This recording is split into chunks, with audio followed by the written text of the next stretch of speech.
자동차 업종에 대해 한번 관심을 가져보셔도 지금 밸류에이션 4배 있는 게 보통 5배, 6배 정도는 받지 않을까라는 말씀을 드리고 있어서 특히 반도체 같은 경우는 핸드폰이라든지 뭐 PC라든지 노트북이라든지 이런 수요도 하반기에는 좀 살아난다는 전망들이 들어와 있거든요. 하반기에 이번 올해 코스피 시장은 반도체가 좀 주도하면서 끌고 가지 않을까라는 생각을 하고 있으니까 꼭 반도체는 올해는 조금 일부라도 담고 가시면은 연말까지 조금 편하게 보실 수 있다.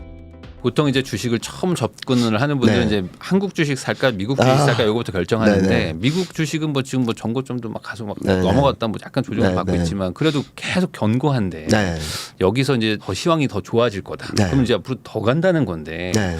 그렇게까지 갈 수 있는 건지 우선 좀 의문이신 분들도 있을 거예요. 네. 너무 고점 아니냐 뭐 이런 얘기 하시는 분들도 있거든요. 그래서 저희는 미국은 올라가긴 올라갈 텐데 상대적으로 완만하게 올라갈 것 같다는 생각을 하고 있고요. 이미 많이 올라서. 네. 반대로 올해는 미국 이외의 지역들 네. 신흥국이 조금 더 낫지 않을까라는 말씀을 드리고 있어요. 1분기가 제일 취약해요. 미국도 그리고 중국도 유럽도. 네.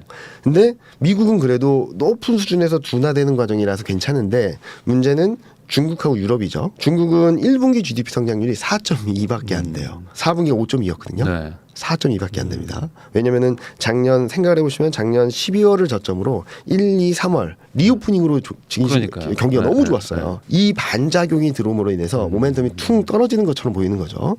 그리고 유럽도 아직까지 살아나지 못하고 있습니다.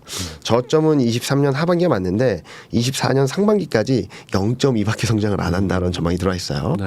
그래서 지금은 굉장히 취약한 부분이긴 한데 하반기로 가면서 조금씩 나아질 수 있다고 생각하거든요. 제가 드리는 말씀은 구조적인 문제가 아니라 그러니까 구조적으로 미국 경기가 되게 단단하고 유럽하고 중국 경기가 좀 불안정해지고 있다는 건 맞아요. 구조적으로 네. 큰 흐름상.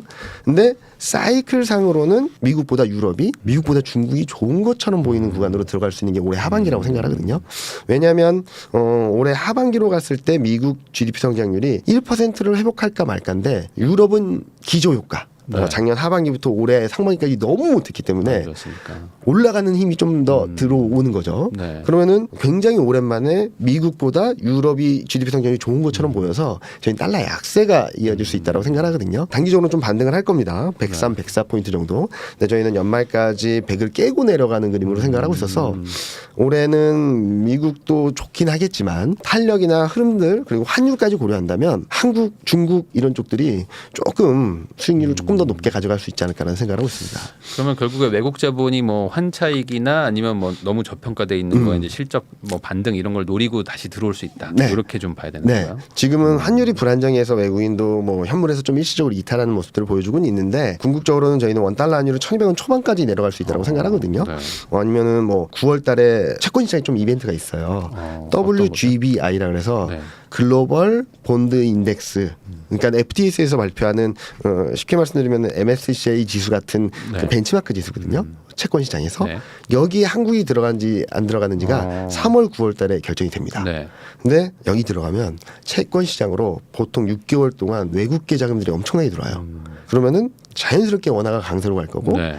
이게 예정돼 있다라고 한다면 외국인 투자자들은 주식 시장에서도 환차익을 볼 수 있기 때문에 네. 들어올 거고 그래서 저는 4분기에 좀 수급적으로 이게 현실화된다면 수급적으로 좀 오버슈팅이 나올 수 있는 구간으로 들어갈 수도 있다라는 말씀 많이 드리고 그게 있어요. 언제라고요? 3월달하고 9월달 두 번 결정이 되는데 네. 저희는 9월 편입 가능성을 좀 높게 보고 있어서 4분기를 좀 긍정적으로 보고 있습니다. 높다 하면 한 어느 정도? 네? 그냥 뭐 상당히 높다 정도인가 아니면 뭐 비슷비슷 아직은 좀 애매하다 뭐 이렇게 보시는 거예요? 꽤 높다. 높다 정도. 네, 네. 55%는 이상은 네, 될 것 네, 같다. 그 정도는 될것 같다. 그 정도는 네. 될 것 같다. 네, 네. 그러면은 그게 되면 어쨌든 기계적으로 돈이 들어오는 맞습니다. 거잖아요. 맞습니다. 그러면은 그건 어느 정도 좀 영향을 주긴 네, 주겠네요. 맞습니다. 그러면 그런 것들 노리고 또 외국 자본이 들어온다고 하면 어쨌든 뭐 대형주 위주로 네, 맞습니다. 많이들 들어올 거고 네. 그러면 이제 결과적으로 뭐 지금 조정받은 코스피도 좀 상승할 수도 있다. 올라갈 수 있고. 네.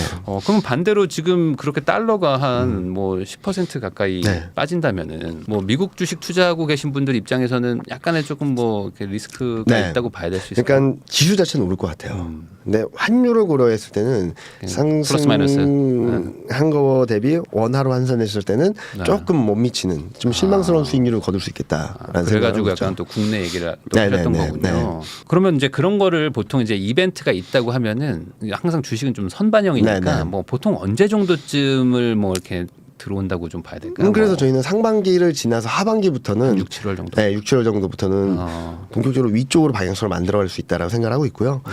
그리고 뭐 제가 상반기가 불안정하다라고 말씀드렸지만 저희는 1분기가 가장 불안정하고 3월 FMC를 지나면은 웬만한 것들은 정리가 될 거라고 생각하고 있어요. 네. 그래서 3월 FMC 이후 2분기 때는 더 빠지는 그림보다는 1분기 동안에는 과격한 조정 이후 등락을 거치다가 이제 3월 FMC 되면서부터 천천히 위로 올라가는 그림을 보이다가 이제 하반기로 되면서 조금 탄력적으로 움직인다라고 생각하고 있거든요.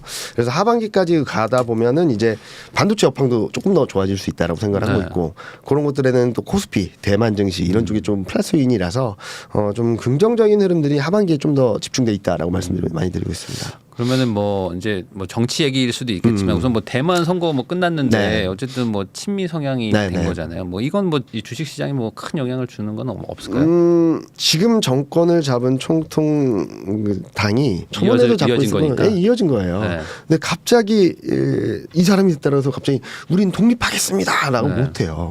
왜냐면은 지금 대만인들의 88%가 현상 유지를 원합니다. 네. 그리고 이번 선거 결과 나오자마자 바이든이 우리는 대만 독립을 지지하지 않는다. 네, 네. 그리고 중국도 굉장히 과격한 발언을 하긴 했지만 현상 유지가 될 거라고 생각하는 거죠, 저는. 네.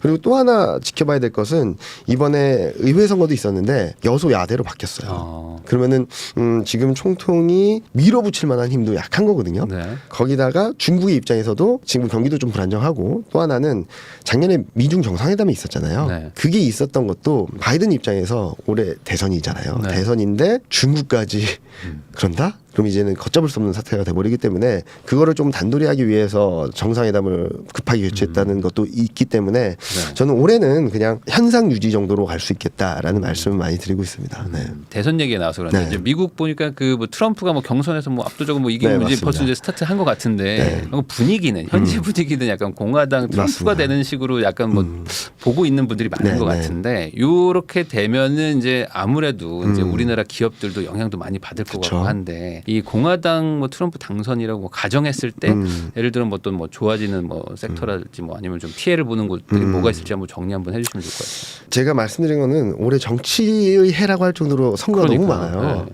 근데 저는 정치적 이벤트는 시장의 심리나 수급에 영향을 줄 수는 있어도 경기나 시장의 추세적인 방향성에 영향을 주는 건 거의 없다라고 생각하거든요.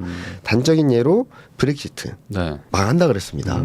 안 망했어요. 그리고 그때 다시 돌아가서 보시면은 브렉시트 안 될 거라는 게 100%였다고 생각했었는데 돼버렸죠. 맞아요. 엄청난 단기 충격은 있었는데 바로 제자리를 찾아갔습니다. 단기 등락 이후 다시 간 거예요. 그리고 또 가까운 예로는 2016년 11월 트럼프가 되면 망한다라고 했습니다. 안 망했습니다. 네. 등락은 있었지만 다시 갔어요. 네. 그리고 트럼프가 되면 달러 강세야라고 했는데 약세로 갔습니다. 2017년에는. 그러니까 정권이 교체되거나 아니면 정권이 유지됨으로 인해서 정책 방향성이 좀 달라지고 그로 인해서 경기 방향성이 그러니까 예를 들어서 여기까지 갈 수 있는 경기가 좀 짧게 간다든지 아니면 더 멀리 간다든지 떨어지는 경기가 더 떨어진다든지 아니면은 좀 빠르게 턴한다든지 영향을 주는 거지 막 잘 가던 경기가 갑자기 트럼프가 됐습니다. 꼬꾸라지고 막 떨어지는 경기나 증시가 바이든이 됐습니다. 해서 이렇게 올라가고 그러진 않아요. 그래서 저는 아까 말씀해 주신 것처럼 산업적인 부분들을 네. 좀 나눠서 봐야 된다고 말씀드리고 있는데 일단 트럼프는 올드 이코노미입니다. 정유, 올드 그러니까 뭐 친환경 이런 내연기관차 거보다는, 네. 그런 쪽이고 피해를 볼 수 있는 것은 신재생에너지, 네. 2차 전지, 전기차 이런 쪽들이라고 생각하거든요. 그래서 저는 트럼프가 당선될 동안에는 24년까지 노이즈라고 생각하고 있어요. 노이즈. 네. 왜냐면은 된다고 해서 IRA 법안을 폐지한다고 하는데 폐지할 수 있을까? 근데 한다는 말은 계속 하겠죠. 네. 그러면은 전반적으로 폐지 못할 거야라는 심리 안에서 계속 이제 흔들어 주는 거죠. 그래서 2차 전지나 전기차 같은 경우도 우상향하긴 하는데 출렁 이 정도라고 보고 있고요. 그리고 자동차는 저는 밸류에이션 정상화될 수 있는 트리거는 될 수 있겠다. 네. 한국 자동차뿐만 아니라 전 세계 내연기관차 비중이 높은 자동차 업체들이 굉장히 눌려 있거든요. 주가가 밸류에이션이. 다 안 좋더라고요. 주가뿐만 아니라 밸류에이션이 4배예요. 4배. 그러니까 돈도 잘 버는데 지금 평가가 코스피 밸류에이션이 10배라고 하면서 네. 10배 깨졌다라고 하면서 좀 싼 구간으로 들었다고 하는데 한국 자동차는 4배고 네. 어느 수준이냐면은 금융위기 때랑 코로나 때보다 낮아요. 그만큼 이렇게 눌려 있거든요. 근데 만약에 트럼프가 된다라고 하면은 내연기관차들 비중이 높았던 이렇게 밸류에이션이 눌려 있었던 업종들 종목들이 이렇게 좀 올라오는 그림이 나올 수 있다라고 생각하고 있어서 그런 것들은 좀 눈여겨 보시면 좋겠다. 하반기로 가면 갈수록 그렇다고 해서 트럼프가 되면은 모든 게 바뀐다? 그건 좀 시간이 필요하다라는 말씀 많이 드리고 있습니다. 그럼 반대로 뭐 민주당이 승리한다고 하면은 뭐 지금의 기조가 계속 유지가 되는 네. 건지 아니면 고안에서도 뭐가 조금 뭐 좀 바뀔 만한 산업군 같은 게 있을 건지. 계속적으로 기조가 되겠죠. 그리고 한 번 더 신임을 받았다는 의미에서 신재생 에너지라든지 이런 더 쪽들에 강하게. 더 드라이브가 걸리겠죠. 근데 재밌는 것은 여기서도 저는 자동차가 밸류에이션 정상화 될 것 같아요. 바이든이 돼도. 왜냐면은 특히 현대기아차는 올해 말에 조지아 공장이 완공이 되거든요. 네. 그러면은 전기차 비중이 확 늘어납니다. 생산 비중이. 그리고 IRA 법안 수혜를 받아요. 그러면 지금 4배보다는 좀 더 밸류에이션을 높게 받을 수 있어서 저는 하반기로 가면서 자동차 업종에 대해 한번 관심을 가져보셔도 대선 결과 상관없이 지금 밸류에이션 4배에 있는 게 보통 5배, 6배 정도는 받지 않을까라는 말씀을 드리고 있어서 자동차 업종도 하반기에는 좀 눈여겨보실 필요가 있다는 말씀 많이 드리고 있습니다. 그 정도만 돼도 뭐 한 15% 20% 네. 막 올라가는 올라갈 수 있는 수준이니까. 수준이요. 네, 네. 그럼 반대로 그 결국에 밸류에이션을 뭐 다시 재평가 받더라도 실적이 뭐 받침이 돼야 될 텐데 네. 실적은 뭐 꾸준히 잘 나오는 거라고 봐야 될까요? 실적은 거의 플랫하다 정도로 보는 것 같아요. 그래도 어마어마한 거거든요. 되게 역대 최대라고 네, 역대 퇴지 실적을 유지한다라는 것만도 굉장히 좋은 거죠. 네. 근데 많이들 걱정하시는 게 지금 경기가 좀 둔화되는 상황에서 실적을 유지할 수 있을까? 근데 보통 P 곱하기 Q라고 하잖아요. 네. 근데 Q에 대한 걱정들은 굉장히 많아요. 네. 근데 P도 이제 인플레이션이 떨어지면은 최근 테슬라도 자동차 가격이 떨어뜨리는 것처럼 P에 대한 걱정들도 두 개가 같이 들어오니까 시장이 굉장히 불안정한 거거든요. 네. 자동차 가격이랑 뭐 판매량이 다 떨어지니까. 떨어질 수 있다. 근데 올해는 한국 현대기아차는 하이브리드 라인업을 되게 많이 늘릴 거예요. 네. 그러면은 일반 내연기관차를 파는 것보다는 P를 조금 더 높게 받을 수 있기 때문에 실적은 어느 정도 선방을 할 수 있지 않을까라는 생각을 하고 있어서 이런 것들이 1분기, 2분기까지만 검증되면은 하반기에 이제 또 앞서 말씀드렸던 것처럼 미국 경기도 턴하고 유럽도 턴하고 중국도 좀 살아난다면 그런 걱정들을 덜어내면서 좀 밸류에이션 정상화를 보여주지 않을까라는 예상을 하고 있습니다. 그러니까 싸도 너무 싸기 때문에 맞습니다. 그런 거지 뭐 이게 뭐 아주 뭐 지금보다 뭐 실적이 폭발적으로 늘어날 건 아니다. 그런 건 아니다. 성장성으로 재평가할 건 아니고 주가가. 밸류에이션으로 좀 재평가할 수 있는 기회는 올 거다라고 생각합니다. 역대 저점대인가요? 이 어떤 이 지금 밸류 평가가? 밸류 평가는 역대 저점이죠. 아. 금융위기 때보다 낮고요. 코로나 때보다 낮아요 지금. 그러니까 왜 이렇게 실적이 좋은데 한마디로 이제 그런 건가요? 그러니까 말 그대로 이제 기름차들은 어차피 끝났기 때문에 네. 안 된다. 안 된다. 그리고 또 작년부터 계속 나왔던 얘기야. 피크아웃. 실적이 끝이야 하는데 계속 좋았거든요. 네. 근데도 재평가를 받지 못하는 거죠. 그러다가 이제 실적 컨센서스가 24년, 25년에는 약간의 감익이나 플랫하다밖에 안 되니까 최근 시장에서는 그런 부분들 때문에 다시 좀 반등을 했던 것들이 다시 꺾여서 내려온 주가 레벨이 좀 저점까지 내려온 상황이다라고 보고 있습니다. 네. 그러면 또 어떤 분들은 그런 얘기도 하더라고요. 이제 뭐 미국 대선이 뭐 민주당, 공화당 네. 뭐 이렇게 뭐 나눠지곤 있지만 사실 뭐 그런 거랑 상관없는 미국 그 전체가 밀어주는 산업에 투자하면 되지 않냐. 인프라 투자죠. 네, 뭐 인프라도 그렇고 네. 뭐 인터넷 뭐 기반 네, 뭐 네. 이런 것들도 있는데 네. 그런 거에 투자하는 거는 어떻게 보세요? 뭐 무리 없다라고 근데 이게 또 생각합니다. 안으로 좀 가격대가 좀 있으니까. 올라와 있으니까. 네. 그래서 저는 올해는 그런 스트레스를 좀 내려놓고 네. 한국을 좀 보자. 아. 실적이 확실하게 올라온 애들, 그리고 이익 모멘텀이 확실하게 올라오는 애들, 그리고 성장성을 재평가받을 수 있는 업종들이 굉장히 많거든요. 네. 그러니까 미국 증시는 지금 고점권이고 한국 증시는 지금 바닥권이에요. PR이 10배도 안 돼요. 지금. 현대차 같은 거죠 지금. 네네. 네. 그런 상황에서 얘네 이쪽 한국 증시에서 조금 바닥권에 있는 것들을 잘 모아간다면 저는 하반기에는 충분히 수익을 거두실 수 있겠다는 말씀 많이 드리고 있습니다. 그러면은 그 뭐 빅테크 기업 투자 뭐 이런 거는 뭐 이거 한번 사놓으면 절대 안 떨어지고 계속 간다 이런 분들 많거든요. 뭐, 네. 뭐 승리의 엔비디아 뭐 이런 얘기도 많이 네. 하는데 그런 거는 지금 너무 좀 약간 그러니까 많이 올라왔다. 몇 년 전에 사셨던 분들은 그냥 들고 가시면 돼요. 네네. 수익률이 복리로 돼가지고 계속 그러니까요. 올라갈 테니까. 네. 근데 지금 새롭게 투자하신다? 그럼 조금 한 원달러 환율까지 감안하면는 조금 피해야 될 때다. 그게 안 올라간다는 게 아니라 네, 상대적으로 저점인 구간들이 있는 게 많다. 그리고 환율을 감안하면 미국 증시 20% 올라도 원달러 환율이 10% 떨어지면 10%밖에 수익률을 가지지 못하는 거거든요. 네. 그런 것들도 감안해서 본다면 올해는 미국보다는 좀 한국이 좀 불안하다라고 하시면 대만 이쪽들을 보시는 게 그러니까 아시아권에서의 주식 투자 기회를 좀 찾아보시는 게 좋겠다라는 말씀 많이 드립니다. 그러면 이제 아까 말씀하신 이제 한국의 이제 역대 역대적으로 되게 좀 낮은 수준의 네. 지금 주가 상태랑 네. 그리고 이제 실적도 이제 완전 좋아지는 네. 상황이라면은 한국에 투자를 하겠다 생각하시는 분들도 있을 텐데 네. 뭐 제일 많이 떠오르는 게 어쨌든 삼성전자 반도체일 것 네, 같거든요. 맞습니다. 근데 삼성전자 그런 마음으로 투자했다가 요즘 조정받긴 네, 네. 했는데 네. 여전히 지금 뭐 어떤 미래 전망은 좋다고 봐야 될까요? 굉장히 좋죠. 굉장히 좋다라고 생각하고 있어서 지금 가격대면 그냥 사면 된다라는 말씀 많이 드리고 있어요. 네. 지금은 좀 언더슈팅하는 과정이라서 그리고 수급이 이렇게 밀어냈기 때문에 그리고 네. 중요한 지지선을 깨고 내려왔기 때문에 당분간 이렇게 불안정한 흐름은 있을 수 있을 것 같아요. 근데 이 구간에 등락이 있다 하더라도 사는 구간이지 지금 팔아야 되는 구간은 아니다라고 생각하고 있고요.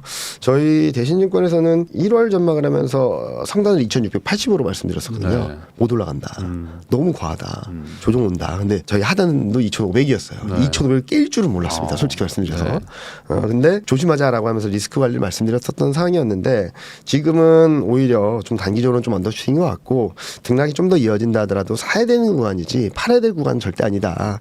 다만 좀 시간이 필요하다.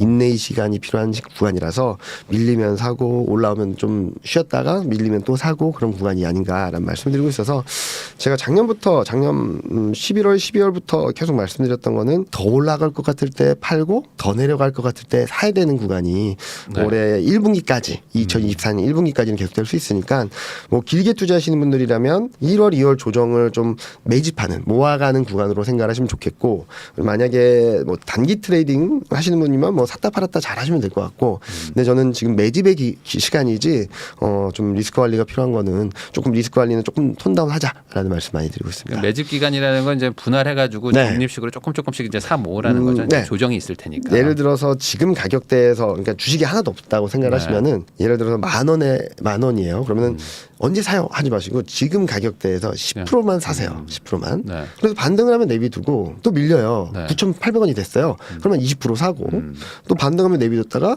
어떻게 보니까 9,600원이 됐어. 그럼 30%더 사고. 네. 그런 식으로 계속적으로 피라미드 전략이라고 그러죠. 가격이 낮아질수록 비중을 더 실어가는 전략을 가져가시면은 아마 1, 2월 달에 충분히 어느 정도 물량과 금액을 확보하실 수 있겠다라는 말씀 많이 근데 드립니다. 대부분 이제 하시는 분들이 뭐 나 돈 뭐 1,000만 원, 5천만 원밖에 없는데 그냥 먼저 그냥 다 사고 이제 기도를 하는데 네. 그런 거는 하지 말고 천천히 좀 기다려야 된다는 거죠. 뭐 저점을 정확하게 맞추면은 너무나도 좋겠죠. 그러면은 저는 여기 안 있겠죠. 점집을 차리든지 뭐 그럴 텐데 그런 것들은 굉장히 불가능한 영역이라고 생각해요. 다만 이 정도 가격대면은 충분히 싸니까 사도 된다.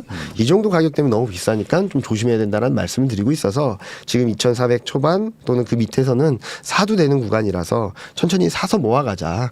가격 조정이 급격하게 나왔다면 반등이 있은 뒤에 좀 기간 조정이 있다 하더라도 사야 되는 구간이지 팔아야 되는 구간은 아니다. 특히 반도체 같은 경우는 올해 실적이 좀 레벨업 될 수 있다라고 생각하거든요. 그래요? 그리고 또 하나는 많이들 들어보셨죠? AI. 네. AI 수요가 얼마나 들어올지 아무도 몰라요. 근데 조금 괜찮을 것 같다라는 생각들을 많이 하고 계시고 또 핸드폰이라든지 뭐 PC라든지 노트북이라든지 이런 수요도 하반기에는 좀 살아난다는 전망들이 들어와 있거든요. 근데 과거에 살아났을 때보다 지금 살아나면 레버리지 효과가 좀 있을 것 같아요. 왜냐면은 뭐 핸드폰도 그렇듯이 들어가는 용량 자체가 달라졌습니다. 요즘에 그러면은 뭐 램 많이 들어가요. 네. 옛날에 똑같이 10개가 들어간다 하더라도 지금 10개 들어가는 거는 용량 자체, 가격 자체가 달라지는 거기 때문에 그런 레버리지 효과까지 감안해서 보면은 하반기에 이번 올해 코스피 시장은 반도체가 좀 주도하면서 끌고 가지 않을까라는 생각을 하고 있으니까 주식 투자 잘 모르겠어라고 하시는 분들도 꼭 반도체는 올해는 조금 일부라도 담고 가시면은 연말까지 조금 편하게 보실 수 있다라는 말씀드리고 있습니다. 그러면 뭐 보통 이제 생각하시는 게 하이닉스냐 삼성전자면 어떠냐 둘 중에 생각하시는 것들이 네. 많으실 텐데 네. 뭐 그래서 어차피 이제 반도체 메모리가 좋아질 거면 하이닉스를 사라 뭐 이런 분들도 네, 있더라고요. 네. 근데 약간 좀 주가 올라간 거 보면 하이닉스가 조금 더 많이 올라갔죠. 비싼 것 같은 느낌도 네, 들고 네, 네. 그래서 어떻게 해야 될지 모르겠다는 분들도 있을 것 같은데 뭐 그냥 반반 사셔도 될 것 같고요. 그러니까 성향에 따라서 다른 것 같아요. 만약에 나는 왔다 갔다 많이 해도 좀 네. 수익이 조금 더 났으면 좋겠어라고 하면은 2등주를 사시면 되고 나는 모르겠어. 그래도 변동성이 있어도 좀 덜 했으면 좋겠고 많이 올라가지 않아도 되니까 충분히 천천히 안정적으로 갔으면 좋겠어 하시는 분들은 1등주. 그러니까 이게 비단 반도체뿐만 반도체뿐만 아니라 뭐 자동차든 이렇게 업종 대표주를 사실 때도 네. 1등주와 2등주 성격을 좀 안정적이고 조금은 액티브하고 이렇게 2등주가 좀 액티브하기 때문에 성향에 따라서 비중을 좀 조절하시면은 좋지 않을까. 뭐 제가 뭐가 더 좋다라고 말씀드리기보다는 그렇게 판단을 하시고 대응을 하시면 좋겠다는 말씀입니다. 네. 그러면 그 반도체 말씀해 주셨는데 혹시 반도체 말고 뭐 다른 뭐 좀 산업군에서 좀 유망하다고 볼 수 있을 게 있을까요? 일단은 조선이요. 네. 뭐 최근 뭐 중국 물량이 뭐 한국을 추월했다라고 하면서 뭐 좀 단기적으로 좀 밀리고는 있는데 특수선에 대한 수요는 한국이 압도적이거든요. 네. 그리고 대형 탱커선 수주도 24년, 25년 계속적으로 이어지고 그리고 10년 만에 흑자 전환을 하면서 실적이 우상향하는 그림이 예정돼 있고 그리고 2015년 이후 밸류에이션은 가장 낮고 되게 매력적인 구간에 들어와 있어서 저희는 조선주 좀 관심 있게 바라보자라는 말씀드리고 있고 또 하나는 인터넷이에요. 그동안 너무 많이 힘들었거든요. 네. 근데 하는 순간에 작년 하반기 11월 12월부터 최근 한 두 달 동안 30% 60%막 올랐어요. 네. 예고편이다. 네, 예고편이다. 일단은 24년 실적이 21년 고점보다 높아진다는 전망이 일단 들어와 있고요. 그래요?